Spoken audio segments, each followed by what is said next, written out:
നാട്ടിലുള്ള 10 ഏക്കർ സ്ഥലം അപ്പൂപ്പം വിറ്റില്ലായിരുന്നെങ്കിൽ നമ്മളൊക്കെ ആരാ ഇപ്പോൾ? ആ സ്ഥലം നമുക്കിനി കിട്ടൂല. പക്ഷെ ആരും ക്ലെയിം ചെയ്യാത്ത അപ്പൂപ്പൻ്റെ പൈസയോ ഷെയറോ വല്ലതും ഉണ്ടെങ്കിൽ നമുക്ക് കിട്ടാനുള്ള ചാൻസ് ഉണ്ട്. എങ്ങനെ? നിങ്ങൾക്ക് അവകാശപ്പെട്ട അൺക്ലെയിംഡ് ആയിട്ടുള്ള മണി ക്ലെയിം ചെയ്യാനുള്ള 5 പോർട്ടൽസ് ഞാനിന്ന് പരിചയപ്പെടുത്താം. ഫസ്റ്റ്, RBIയുടെ UDGAM പോർട്ടൽ. ഇവിടെ നിങ്ങൾക്ക് ഇനാക്റ്റീവ് ആയിട്ടുള്ള ബാങ്ക് അക്കൗണ്ട്സോ FDO വഴി വന്നു കിടക്കുന്ന അൺക്ലെയിംഡ് ആയിട്ടുള്ള മണി ഉണ്ടെങ്കിൽ ക്ലെയിം ചെയ്യാം. ജസ്റ്റ് നിങ്ങളുടെ പേരും പാൻ നമ്പറും മാത്രം കൊടുത്താൽ മതി. Second, IEPF investor education and protection fund portal.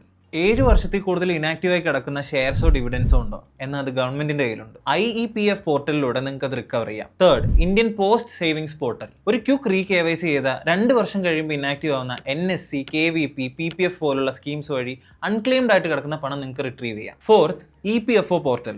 നിങ്ങൾ ഒന്നിൽ കൂടുതൽ ജോലി ചെയ്തിട്ടുണ്ടോ എന്നാൽ നിങ്ങളുടെ പഴയ ജോലിയിൽ നിന്നുള്ള EPF ബാലൻസ് ഈസി ആയിട്ട് UIN നമ്പർ വെച്ച് നിങ്ങൾക്ക് ട്രാക്ക് ചെയ്യാനോ വിഡ്രോ ചെയ്യാനോ പറ്റും. Even if the account has been inactive for 3+ years. SCWF senior citizens welfare fund portal. Senior സിറ്റിസൺസിന് ഇൻഷുറൻസോ EPFO വഴി കിട്ടാനുള്ള പണം SCWF പോർട്ടൽ വഴി നമുക്ക് ക്ലെയിം ചെയ്യാം. അപ്പോൾ നിങ്ങളുടെ പണം അവിടെ ചുമ്മാ ഇരിക്കുകയാണെങ്കിൽ ഗോ ക്ലെയിം ഇറ്റ് നൗ.